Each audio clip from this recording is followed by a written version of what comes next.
is and what he's capable of doing. He gave them reason to believe, reason to trust.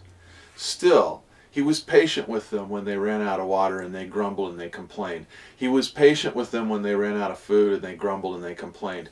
But during those episodes, God deliberately put them in circumstances so that they would learn to trust him. Up until now, they've been used to trusting in their own ability or in the Egyptians or something else. And that's what it has to do with us. You see, this same message is consistent throughout the Bible.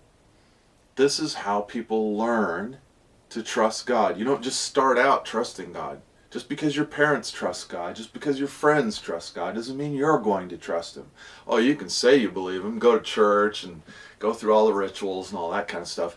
But to actually rely on God when you're in a period of stress, when you're being tempted to be afraid or freaked out or to fall for a temptation, now that's trust in God. And that's the difference between Moses and the people.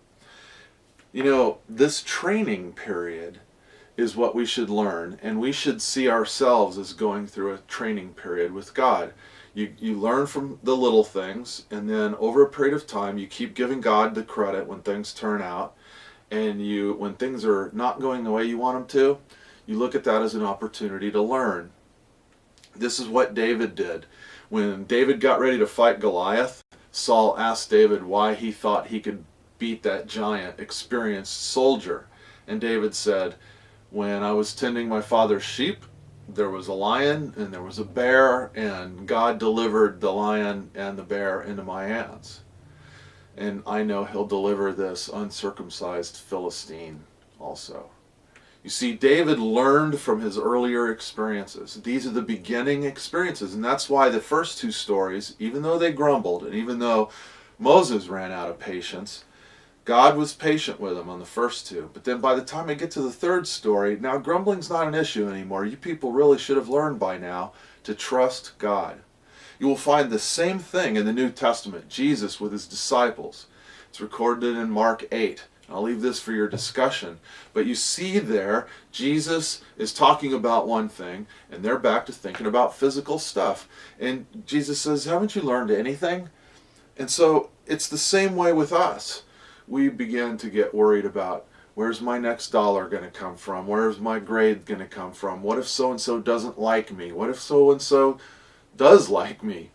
What happens to me? Where should I go to school? What kind of career should I have? What kind of job should I have? Everything usually that makes us stressed out, that freaks us out, that worries us, that makes us afraid, are physical world things.